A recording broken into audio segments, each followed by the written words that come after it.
السلام عليكم ورحمة الله تعالى وبركاته. بسم الله والصلاة والسلام على سيدنا رسول الله عليه الصلاة والسلام. كنجدد بكم الترحاب أخواتي من جديد في قناتي وقناتكم قناة حلويات عائشة، وكنتمنى يا ربي تكونوا بخير وعلى خير وفي صحة جيدة. اليوم إن شاء الله غنقترح عليكم هذا البريوش هذا اللي كيجي أكثر من رائع، لذيذ بزاف بزاف. غير جربوا أكيد غادي يعجبكم. كيجي خفيف رطب لذيذ.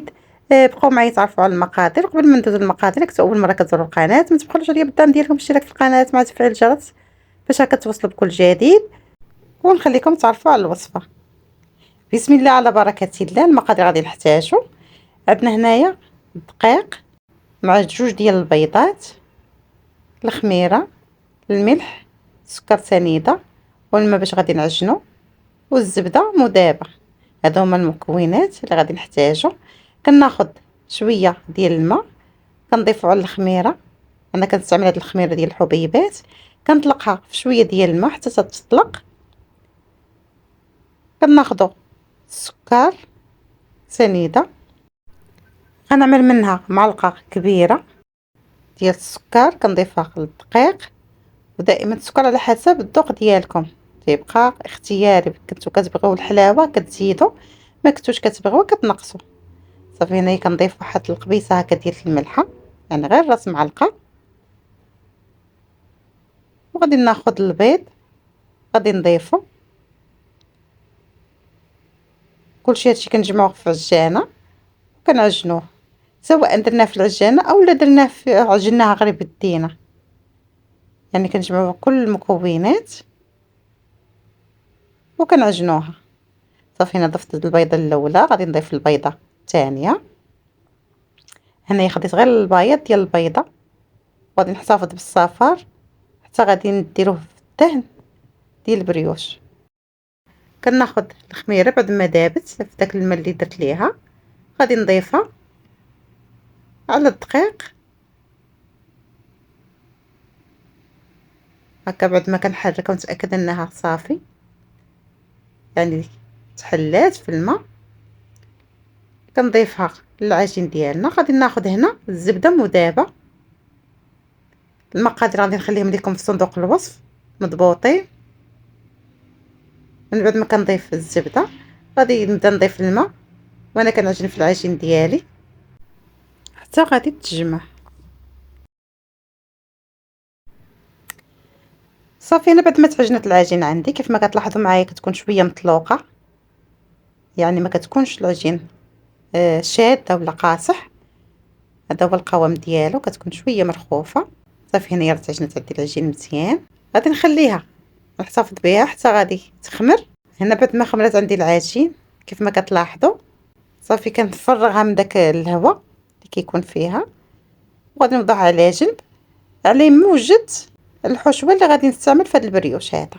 صافي بعد ما كنجمع العجين ديالي غادي نوضعها على جنب وغادي نحتفظ بها.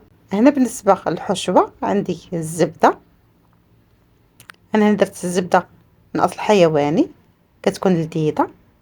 ضفت عليها السكر سكر كلاصي، يعني السكر الثقيل، وغادي نخدمها بالباطور تطرب مزيان وتنسجم عندي.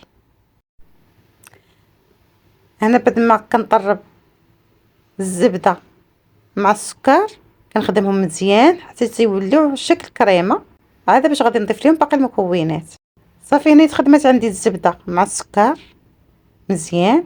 غادي نضيف ليها بيضه، وغادي نضيف معلقه صغيره ديال الفاني.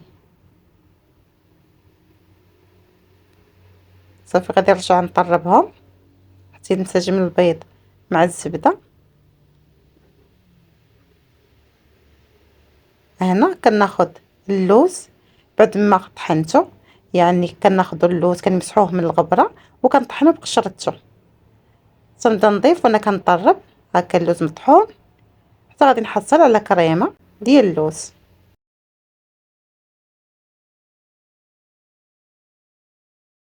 صافي هنا بعد ما كملت التطريب ديال الزبده مع اللوز وحصلنا على هاد الكريمه هادي،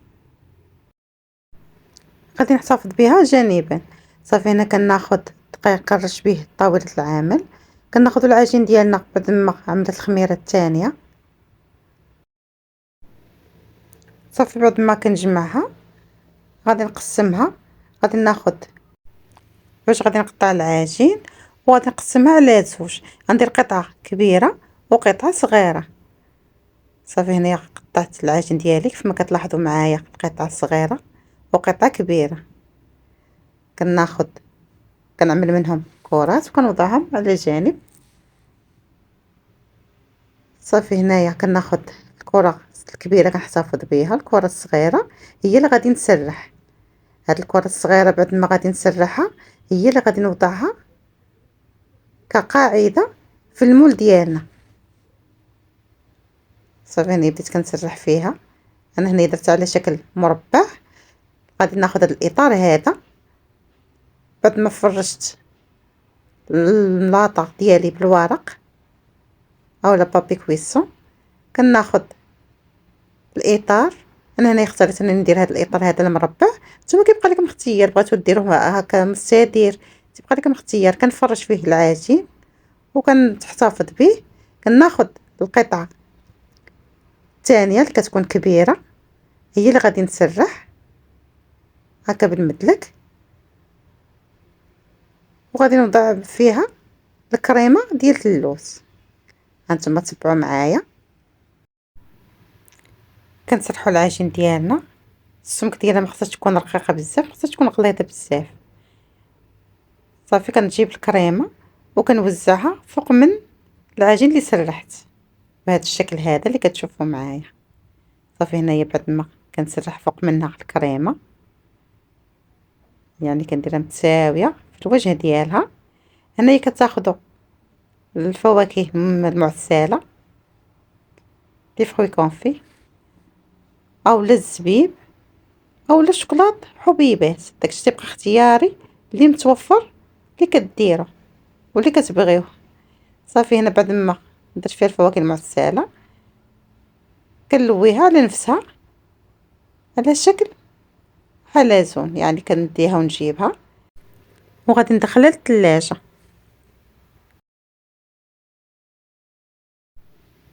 وهنا كناخد العجين اللي وضعتها في الاطار كنجيب الكريمه ديال اللوز لانني احتفظت بالقليل منها. غادي نسرحو فوق من الوجه ديالها بهذا الشكل هذا اللي غتشوفوا معايا، يعني كنحاولوا نقادو في الوجه ديالها بشكل متساوي.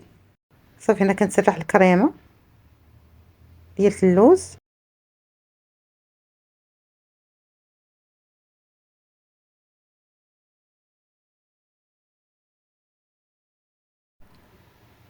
وهنا كنجيب العجين ديالي بعد ما خرجها من الثلاجه تكون شويه قبطات راسها، من الاحسن نديروها في المجمد. صافي كنجيب الاطار اللي وضع فيه العجين والكريمه كنوضعو على جنب، وكنجيب هذوك لي بودان اللي كتلت كناخد سكين وكنبدا نقطع الى دوائر بحال كنقطعو الشناك بهذا الشكل هذا اللي كتشوفوا معايا.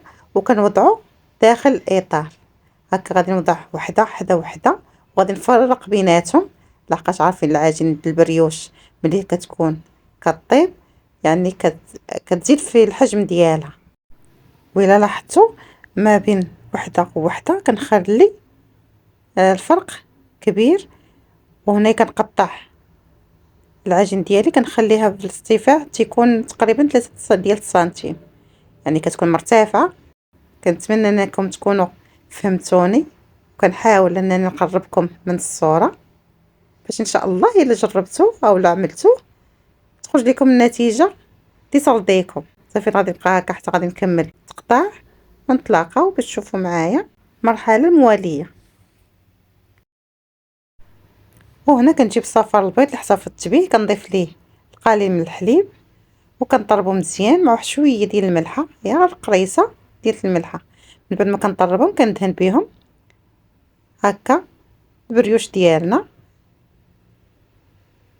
بالكامل. من بعد ما غادي نكمل هاد المرحله هادي غادي نغطيه وغادي نخليه يختمر. هنا كناخذ فيلم اليمونتير كنغطيه هكا باش يخمر ليا مع الحال بارد، وغادي نغطيه ونخليه حتى يختمر. من بعد ان شاء الله غادي ندخلو للفران اللي غادي يكون مسخن من قبل، درجه الحراره ما بين 170 180 درجة. صافي هنايا البريوش عندي راه اختمر كيف ما كتلاحظوا معايا. زودت ليه البلاستيك اللي كنت غطيت بيه وغادي ندخلو الفران غير يطيب ان شاء الله. نتلاقاو باش تشوفوا معايا الشكل ديالو. صافي هنا بعد ما خرجوا من الفران كنزول الاطار راه كيدي بسهوله.